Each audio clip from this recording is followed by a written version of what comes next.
Operation devil হান্টে সারা দেশে আটক ১৩০৮।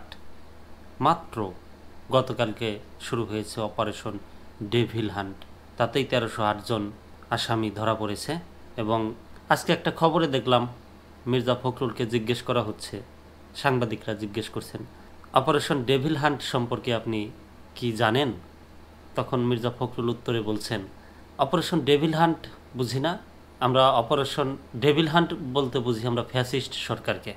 দেশ বাংলা দেশ রূপান্তরের একটা খবর। অপারেশন ডেভিল হান্টে সারা দেশে আটক ১৩০৮।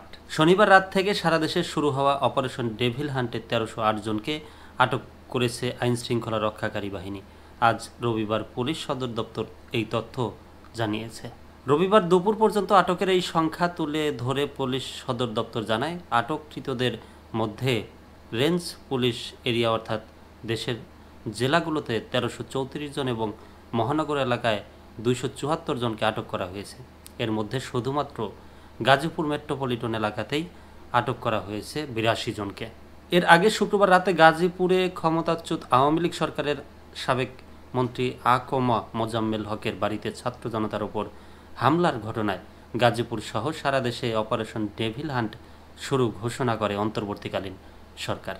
শনিবার আইন শৃঙ্খলা বাহিনীর সমন্বয়ে অনুষ্ঠিত বৈঠক শেষে স্বরাষ্ট্র মন্ত্রণালয় জানিয়েছিল আইন শৃঙ্খলা পরিস্থিতি স্বাভাবিক রাখার লক্ষ্যে ও সন্ত্রাসীদের আইনের আওতায় আনতে যৌথ বাহিনীর সমন্বয়ে অপারেশন ডেভিল হান্ট পরিচালিত হবে। পরে শনিবার সন্ধ্যার পর থেকেই শুরু হয় অপারেশন ডেভিল হান্ট। নামটা বলতেই একটা আশ্চর্যবোধক মনে হয়। শেষে যেমন কোনো বাক্যের শেষে প্রশ্নবোধক থাকে, তেমনি আশ্চর্যবোধক একটা কিছু আছে মনে হচ্ছে। Devil hunt, operation devil hunt.